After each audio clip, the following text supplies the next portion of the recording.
السلام علیکم ورحمۃ اللہ وبرکاتہ۔ اعوذ باللہ السمیع العلیم من الشیطان الرجیم من ہمزہ ونفخہ ونفثہ۔ بسم اللہ الرحمن الرحیم۔ یا ایھا الذین آمنوا ارکعوا واسجدوا واعبدوا ربکم وافعلوا الخیر لعلکم تفلحون وجاہدوا فی اللہ حق جہادہ هو اجتباکم وما جعل علیکم فی الدین من حرج ملۃ ابیکم ابراہیم هو سماکم المسلمین من قبل وفی هذا لیکون الرسول شہیدا علیکم وتکونوا شہداء علی الناس فاقیموا الصلاة وآتوا الزکاة واعتصموا باللہ هو مولاکم فنعم المولا ونعم النصیر۔ معزز حاضرین مجلس، سامعین کرام، 7 رمضان آج الحمدللہ ہمارے سامنے ہے۔ ہم 7 رمضان میں داخل ہو چکے ہیں۔ آپ کو یاد ہوگا، ہمیشہ جب رمضان چلا جاتا ہے اور اس کے بعد دھیرے دھیرے وقت گزرتا ہے اور رمضان پھر سے قریب آتا ہے، تو ہم لوگوں کے دلوں میں یہ خیال آتا ہے کہ ابھی پچھلا رمضان کچھ ہی ابھی ترت گیا تھا اور پھر ترت آ گیا۔ اصل میں یہ ہماری سوچ ہے۔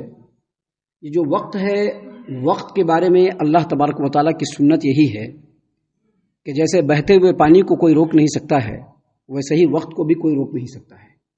جو وقت آیا ہے اس کے بارے میں یہی سنت ہے کہ وہ گزرے گا ہی گزرے گا۔ یہ دنیا میں اللہ تبارک و تعالیٰ کا قانون ہے۔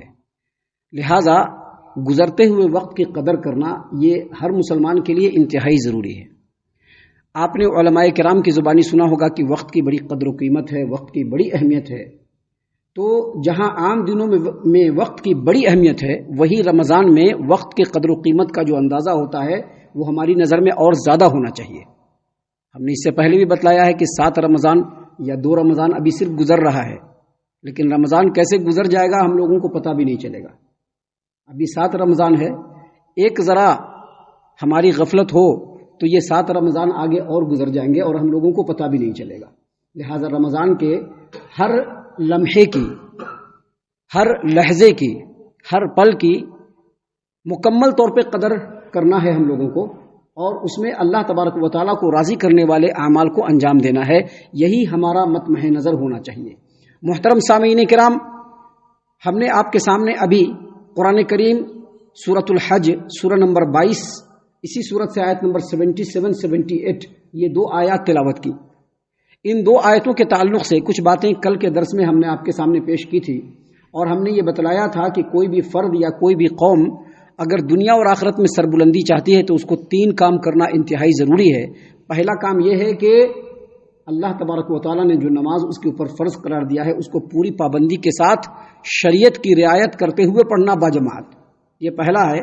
اور دوسرا یہ ہے کہ اللہ تبارک و تعالیٰ کی جو عبادت ہونی چاہیے کسی کو شریک کیے بغیر، یعنی خالص اللہ کی عبادت ہونا۔ اور تیسری بات یہ ہے کہ ہمیشہ خیر کے کام میں آگے بڑھتے رہنا۔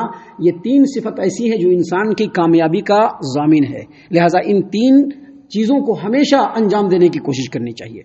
اس کے بعد جو دوسری آیت کریمہ آپ کے سامنے پڑھی گئی تھی، اس میں اللہ تبارک و تعالیٰ نے فرمایا اپنے بندوں کو مخاطب کرتے ہوئے کہ وجاہدوا فی اللہ حق جہادی، اللہ تبارک و تعالیٰ کے راستے میں اس طرح سے کوشش کرو، جہاد کرو جیسا کہ کوشش کرنے کا حق ہے۔ اس کی پوری تفصیل ہم نے آپ کے سامنے بیان کی تھی کہ ایک انسان کیسے کیسے جہاد کر سکتا ہے۔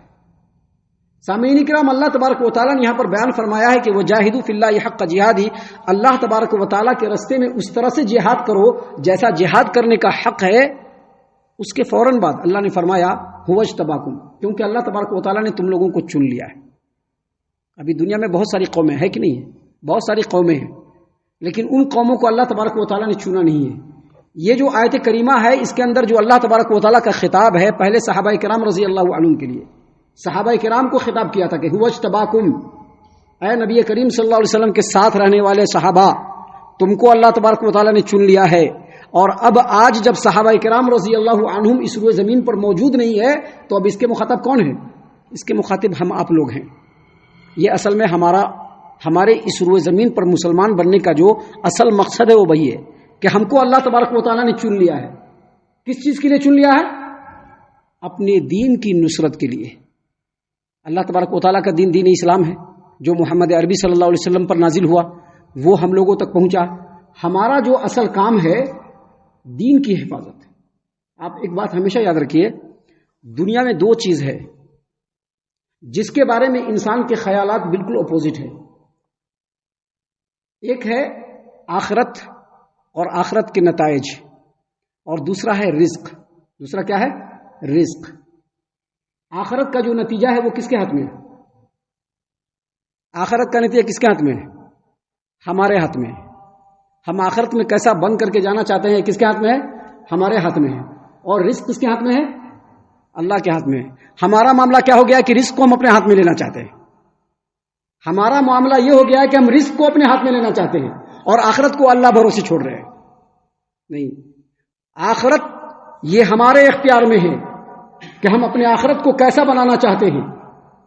اور اللہ تبارک و تعالیٰ نے اس بات کو یہاں پر بیان کیا ہے کہ وجاہدوا فی اللہ حق جہادہ. تم لوگوں نے اللہ کے راستے میں ویسی کوشش نہیں کی جیسا کوشش کرنا چاہیے تھا تم کو. اس رب نے تم کو چن لیا ہے کس چیز کے لیے؟ دنیا میں اللہ کے دین کی سربلندی کے لیے کوشش کرنا، اور آخرت میں رب کے سامنے سرخرو ہو جائیں اس کے لیے کوشش کرنا. آپ نے شاعر کا شعر سنا ہوگا کہ عمل سے زندگی بنتی ہے جنت بھی جہنم بھی. عمل سے زندگی بنتی ہے جنت بھی جہنم بھی. یہ خاکی اپنے فطرت پہ نہ نوری ہے نہ ناری ہے. یعنی ہم لوگوں کا جو ٹھکانہ ہے آخرت میں اللہ نے جہنم میں بھی مقرر کر دیا ہے اور جنت میں بھی مقرر کر دیا ہے. دونوں جگہ پر ہر آدمی کا ٹھکانہ ہے. آپ نے حدیث سنا ہوگا کہ جب آدمی کو قبر کے اندر ڈالا جاتا ہے اور وہ اگر مسلمان آدمی ہوتا ہے، اس کے سامنے منکر نکیر آتے ہیں، اس سے سوالات کرتے ہیں. سوال کا اگر وہ ٹھیک جواب دے دیتا ہے تو پہلے اس کو جہنم دکھایا جاتا ہے اور کہا جاتا ہے کہ دیکھو یہ تمہارا ٹھکانہ ہے، دیکھو یہ تمہارا ٹھکانہ ہے یہ. لیکن تم نے دنیا میں اچھا عمل کیا تو اس ٹھکانوں کو اللہ نے بدل دیا اور اب تمہارا ٹھکانہ کہاں ہو گیا؟ جنت کے اندر ہو گیا. تو آخرت جو ہے وہ ہمارے اختیار میں ہے اور دنیا کا رزق کس کے اختیار میں ہے؟ ہمارے رب کے اختیار میں ہے. ہم لوگوں نے دنیا کے رزق کے پیچھے اپنے آپ کو تباہ و برباد کر لیا، لیکن آخرت کو بنانے کی فکر ہمارے اندر 5% بھی نہیں ہے. اللہ تبارک و تعالیٰ نے یہاں پر اسی بات کو بیان کیا، وجاہدوا فی اللہ حق جہادہ. تم لوگوں نے اللہ تبارک و تعالیٰ کے راستے میں اس طرح سے جہاد نہیں کیا، اس طرح سے کوشش نہیں کی جیسا کوشش کرنے کا حق ہے. واجتباکم، اس نے تم لوگوں کو چن لیا ہے. اور آگے مزید کہا وما جعل علیکم فی الدین من حرج. جس دین کے لیے رب نے تم لوگوں کو چنا ہے اس دن میں تمہارے لیے کوئی تنگی نہیں ہے. اگر دین میں تنگی ہوتی تو صحابہ کرام سر بلند ہوتے تھے. دین میں تنگی نہیں ہے. ہم لوگوں کے دلوں کے اندر تنگی ہے، ہم لوگوں کے ذہن کے اندر تنگی ہے، ہم لوگوں کے سوچ کے اندر تنگی ہے. دین کے اندر کوئی تنگی نہیں ہے. دین کے اندر کوئی تنگی نہیں ہے. اگر دیکھیں دین کے اندر اللہ نے اتنی وسعت رکھی ہے، اتنی فراخی رکھی ہے کہ جہاد جو کبھی کبھی مسلمانوں پر فرض ہوتا ہے، لیکن ایسے وقت میں بھی اللہ تبارک و تعالیٰ نے بچوں کو، بوڑھوں کو، کمزوروں کو، اندھوں کو، عورتوں کو جہاد سے الگ رکھا ہے. کیوں الگ رکھا؟ کیونکہ اللہ نے دین میں تنگی نہیں رکھی ہے. ایک انسان جب اپنا وطن اور اپنا شہر چھوڑ کر کے دوسری جگہ سفر کے لیے جاتا ہے تو اپنے وطن میں رہتا ہے تو کتنی نمازیں پڑھتا ہے؟ 4 رکعت. لیکن سفر میں اللہ نے کیا کہا؟ 2 ہی رکعت پڑھو، زیادہ دقت کرنے کی ضرورت نہیں ہے. نماز کیسے پڑھنا ہوتا ہے؟ کھڑے ہو کر کے. لیکن اگر کوئی آدمی بیمار پڑ گیا تو اللہ نے کہا کہ بیٹھ کر کے بھی پڑھ سکتے ہو. بہت زیادہ بیمار پڑ گیا تو لیٹ کر کے بھی پڑھ سکتے ہو. بالکل ہاتھ پر نہیں ہلا سکتے ہو تو اشارے سے بھی پڑھ سکتے ہو. لیکن چونکہ اللہ کے بندے ہو، اللہ کا دیا ہوا کھاتے ہو نا. ابھی ہمارے گھر میں ہمارے بچے جو ہوتے ہیں یا ہمارے انڈر میں کام کرنے والے جو لوگ ہوتے ہیں، ہم تو ان پر بڑا جماتے ہیں. ہمارا کہتا ہم دیتے ہیں، ویسے ہی کرنا جیسا کر رہے ہیں، جیسا کہہ رہے ہیں، ویسے ہی کرنا جیسا کہہ رہے ہیں. جو رب سب کچھ دے رہا ہے اس کا تو حق سب سے زیادہ ہے، اس سے زیادہ تو کسی کا حق بھی نہیں ہے. تو اللہ نے بڑی آسانی رکھی ہے، بڑی آسانی رکھی. اسی لیے کہا وما جعل علیکم فی الدین من حرج، تمہارے دین میں کوئی تنگی نہیں ہے. اور آگے مزید فرمایا ملت ابیکم ابراہیم، یہ جو تمہاری جو ملت ہے، یہ جو تمہارا جو دین ہے، تمہارے باپ ابراہیم کا دین ہے. کس کا دین ہے؟ یہ ابراہیم کا دین ہے. حالانکہ آپ کو ہم نے اس سے پہلے بتلایا ہوا ہے، علماء کرام کی زبانی آپ نے سنا بھی ہوا ہے کہ جتنے بھی انبیاء اس روز زمین پر آئے سب کا دین کون سا ہے؟ ایک ہی ہے، دین اسلام. حدیث میں بھی ہے کہ سب کا دین کیا ہے؟ ایک ہی ہے، دین اسلام. یہاں پر عیسیٰ کا دین نہیں کہا، موسیٰ کا دین نہیں کہا، کس کا دین کہا؟ ابراہیم کا. کیوں؟ ابھی پتہ چل جائے گا کہ کیوں. اس لیے کہ ابراہیم علیہ السلام کئی وجہوں سے ہر ایک کے لیے آئیڈیل اور نمونہ ہے. پہلی وجہ یہ ہے کہ سیدنا ابراہیم علیہ السلام کو اپنا پیشوا اور اپنا مقتدا عیسائی بھی مانتے ہیں، یہودی بھی مانتے ہیں، صابی بھی مانتے ہیں، اور مشرکین مکہ بھی مانتے تھے. دوسری وجہ یہ جو ہمارا دین اسلام ہے، یہ اسلام عرب میں نازل ہوا، اور عرب کے اکثر و بیشتر جو قبائل تھے وہ اپنے آپ کو ابراہیم کی اولاد میں سے مانتے تھے. گویا ابراہیم علیہ السلام ان کے جد اعلیٰ تھے، ان کے باپ تھے. اس لیے یہاں پر ملت ابیکم ابراہیم کا جو ہے جملہ اللہ تبارک و تعالیٰ نے نازل فرمایا. تیسری بات، اللہ کے رسول صلی اللہ علیہ وسلم تمام مسلمانوں کے روحانی باپ ہیں کہ نہیں ہے؟ روحانی باپ کس کو کہتے ہیں؟ استاذ کو. نبی کریم صلی اللہ علیہ وسلم معلم بن کر کے آئے تھے نا. نبی کریم صلی اللہ علیہ وسلم پوری امت کے روحانی باپ، اور سیدنا ابراہیم علیہ السلام اللہ کے رسول صلی اللہ علیہ وسلم کے جد اعلیٰ. گویا سیدنا ابراہیم علیہ السلام تمام مسلمانوں کی روحانی باپ ہیں. اس لیے اللہ تبارک و تعالیٰ نے یہاں پر کہا ملت ابیکم ابراہیم. ملت ابیکم ابراہیم، جس دین کے لیے تم کو چنا گیا ہے یہ وہ دین ہے جو تمہارے باپ ابراہیم کا دین ہے. یہاں پر یہ بات یاد رہے کہ ملت اور دین دونوں ایک ہی معنی میں ہے، لیکن ملت اور دین میں ایک باریک سا فرق ہے. دین کہتے ہیں ان احکام کو، ان آرڈیننس کو جو قرآن و سنت میں ہے یا جو الہامی کتابوں کے اندر جتنی چیزیں لکھی ہوئی کہ یہ قانون ایسے کرنا ہے، ایسے کرنا ہے، ایک مسلمان کو ایسے رہنا ہے، ایک نبی کی امت کو ایسے رہنا ہے، جو احکام کتابوں کے اندر لکھے ہوئے ہیں، آسمانی کتابوں کے اندر لکھے ہوئے ہیں، قرآن کریم کے اندر جو احکام لکھے ہوئے ہیں، اس کو کہا جاتا ہے دین. اور انہی احکام کو جب ایک انسان عملی شکل دے کر کے دنیا میں رائج کر دیتا ہے. ابھی دیکھ رہے ہیں نا، ابھی دیکھ رہے ہیں کہ نہیں دیکھ رہے ہیں؟ سحری سے پہلے، سحری کے وقت کسی زمانے میں لوگ پڑھا کرتے تھے بسومن غدن نویتو من شہر رمضان، پڑھتے تھے نا، جبکہ حدیث سے اس کا کوئی ثبوت نہیں ہے. لیکن قرآن و سنت کے جو حاملین ہیں انہوں نے آج سے نہیں، سالہ سال سے لوگوں کو بتایا عمل کر کے دکھلایا کہ دیکھو نیت جو ہے وہ دل کے ارادے کا نام ہے. وہ حکم جو ہے وہ عملی شکل میں دنیا میں آ جا گیا. آج سبھی اس کو ماننے کے لیے تیار ہے. اسی کو کہتے ہیں ملت، یعنی جو کتابوں میں لکھا ہوا وہ دین ہے. اور جب مسلمانوں کی جماعت ان احکام کو عمل کر کے لوگوں میں رائج کر دیں، اس کو کیا کہتے ہیں؟ ملت. اس لیے کہتے ہیں ملت اسلامیہ. کہتے ہیں نا ملت اسلامیہ، دین اسلامیہ نہیں کہتے ہیں. کیا کہتے ہیں؟ ملت اسلامیہ. مطلب یہ ہے کہ اسلام کے ماننے والے جو اعمال انجام دیتے ہیں ان اعمال کے مجموعے کی جماعت کو کیا کہا جاتا ہے؟ ملت. گویا اللہ تبارک و تعالیٰ کو ابراہیم علیہ السلام کو جو اللہ نے احکام نازل کیا اس پر جو عمل کر کے سیدنا ابراہیم نے اللہ تبارک و تعالیٰ کو اور دنیا کو دکھلایا، یہ اللہ کو بڑا پسند ہے. اس لیے اللہ تبارک و تعالیٰ نے کہا کہ تم لوگوں کو چن لیا گیا ہے، تمہارے دین میں کوئی حرج نہیں ہے. یہ جو تمہارا دین ہے تمہارے باپ ابراہیم کا دین ہے. اس کے لیے ایسی کوشش کرو جیسا کوشش کرنا چاہیے. آگے مزید کہا ہوا سماکم المسلمین، تمہارا نام اللہ تبارک و تعالیٰ نے کیا رکھا ہے؟ مسلمان رکھا ہے. کیا رکھا ہے؟ مسلمان رکھا ہے. من قبل، اس سے پہلے بھی، وفی ھذا، اور اس قرآن میں بھی. مطلب کیا ہے؟ اس قرآن میں بھی تمہارا نام مسلمان ہے. اور قرآن کے نازل ہونے سے پہلے جتنی امتیں اس روئے زمین پر آئی سب کون ہے؟ سب مسلمان ہیں. گویا لوگوں نے جو اپنے آپ کو یہودی کہا، یا لوگوں نے جو اپنے آپ کو نصرانی کہا، یا لوگوں نے جو اپنے آپ کو عیسائی کہا، یا تو ان لوگوں نے خود سے رکھ لیا یا دوسرے لوگوں نے رکھا. آسمانی کتابوں میں ان کا نام یہودی اور عیسائی نہیں ہے بلکہ مسلمان ہے. اللہ نے اسی لیے کہا وسماکم المسلمین، تمہارا نام اس نے مسلمان رکھا. من قبل، اس سے پہلے بھی. وفی ھذا، اور تمہارا نام مسلمان کیوں رکھا اللہ تبارک و تعالیٰ نے؟ اب تمہاری ذمہ داری بتلائی جا رہی ہے. اب تمہاری ذمہ داری بتلائی جا رہی ہے. جو رب نے تم کو چنا ہے، جو رب نے تم کو چنا ہے، تمہاری ذمہ داری کیا ہے؟ اللہ آگے بتلا رہا ہے لیکون الرسول شہیدا علیکم وتکونوا شہداء علی الناس. اللہ نے تمہارا نام مسلمان رکھا، دین اسلام کے لیے تم کو چنا. اس کی وجہ یہ ہے تاکہ رسول تمہارے اوپر گواہی دے اور تم لوگوں کے اوپر گواہی دو. رسول تمہارے اوپر گواہی دے اور تم لوگوں کے اوپر گواہی دو. کیا مطلب؟ صحیح البخاری کتاب التفسیر کی روایت ہے، سیدنا ابو سعید خدری رضی اللہ عنہ اس حدیث کے راوی ہیں. وہ کہتے ہیں کہ قیامت کے دن اللہ تبارک و تعالیٰ سیدنا نوح علیہ السلام اور ان کی قوم کے لوگوں کو بلائے گا.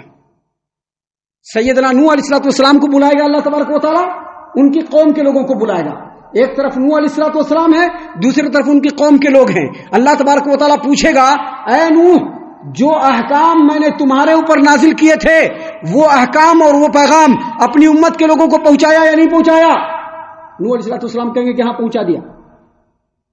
اب سامنے قوم بھی موجود ہے، قوم سے پوچھا جائے گا کہ کیا نوح نے ہمارے احکام کو، پیغام کو تم تک پہنچایا تھا؟ قوم کے لوگ کہیں گے نہیں، کوئی نہیں آیا تھا. جھوٹ بولیں گے، جھوٹ بولیں گے، کوئی نہیں آیا تھا. حدیث میں صحیح البخاری کتاب التفسیر کے اندر ہے، کہیں گے کہ نہیں، کوئی نہیں آیا تھا. تو اللہ تبارک و تعالیٰ پھر نوح علیہ السلام، حالانکہ اللہ سب کچھ جان رہا ہے، لیکن اللہ تبارک و تعالیٰ کو حجت قائم کرنا ہے. تو اللہ تبارک و تعالیٰ پھر پوچھے گا نوح سے کہ اے نوح، تمہارا کوئی گواہ ہے کیا؟ تمہارا کوئی گواہ ہے؟ نوح علیہ السلام کہیں گے ہاں گواہ ہے. میں کہا کون گواہ ہے؟ تو محمد عربی صلی اللہ علیہ وسلم اور ان کی امت کے لوگ. محمد صلی اللہ علیہ وسلم کو نہیں بلایا جائے گا، قوم کے لوگوں کو بلایا جائے گا، مسلمانوں کو بلایا جائے گا. یہی گواہ. لیکون الرسول شہیدن علیکم، تاکہ رسول تم پر گواہ ہو، وتکونوا شہداء علی الناس، اور تم لوگوں پر گواہ ہو. نوح علیہ السلام کہیں گے کہ محمد صلی اللہ علیہ وسلم کی امت میری گواہ ہے. محمد عربی صلی اللہ علیہ وسلم کی امت کو، یعنی مسلمانوں کو بلایا جائے گا اور پوچھا جائے گا کہ کیا نوح نے اللہ کے حکموں کو اپنی قوم کے لوگوں تک پہنچایا تھا؟ تو محمد صلی اللہ علیہ وسلم کی امت کے لوگ یعنی مسلمان کہیں گے کہ ہاں پہنچایا تھا. لیکن قوم بھی ایسی نہیں ہے. دوسری روایتوں کے اندر آتا ہے کہ قوم بھی تو اتنی جلدی ہار نہیں مانے گی. کہ کیا بات کرتے ہو، اس کو بھی تو ایک پوائنٹ چاہیے نا. تو قوم کے لوگ ایک پوائنٹ چھوڑیں گے. پوائنٹ کیا چھوڑیں گے؟ نہیں نہیں نہیں، آپ لوگوں کی گواہی نہیں مانی جائے گی، کیونکہ آپ لوگ ہمارے زمانے میں نہیں تھے. ابھی نوح علیہ السلام کب کا ہے؟ مسلمان کب آئے؟ درمیان میں ہزاروں برس کا فاصلہ ہے کہ نہیں ہے؟ تو نوح علیہ السلام کی قوم کے لوگ کہیں گے کہ آپ لوگ تو ہمارے زمانے میں نہیں تھے، پھر آپ جو گواہی دے رہے نہیں مانا جائے گا. تو مسلمان کہیں گے کہ اللہ کی کتاب سے اور ہمارے نبی صلی اللہ علیہ وسلم کے بتانے کی وجہ سے ہم کو علم یقین حاصل ہوا کہ نوح علیہ السلام نے اللہ کے حکموں کو اپنے بندوں تک پہنچا دیا تھا. اس کو کہتے ہیں کہ ہم لوگوں پر گواہ ہوں گے، اور رسول ہمارے اوپر کیسے گواہ ہوں گے؟ اللہ تعالیٰ نے قرآن کریم سورۃ الفرقان آیت نمبر 30 میں فرمایا. کیا فرمایا؟ وقال الرسول یا رب ان قوم اتخذوا هذا القرآن مہجورا. یہ جو قرآن اللہ تبارک و تعالیٰ نے ہم پر نازل کیا ہے نا، اس کا مقصد کیا ہے؟ اس کو تلاوت کرنا، اس کو معنی اور مفہوم کو سمجھ کر کے پڑھنا یا سننا، اس کی آیتوں پر غور کرنا اور پھر اس پر عمل کرنا. اب جو مسلمان یہ عمل انجام نہیں دے رہا ہے، قیامت کے دن اللہ کے رسول صلی اللہ علیہ وسلم اس کے خلاف گواہی دیں گے، اس کے خلاف نبی کریم صلی اللہ علیہ وسلم گواہی دیں گے.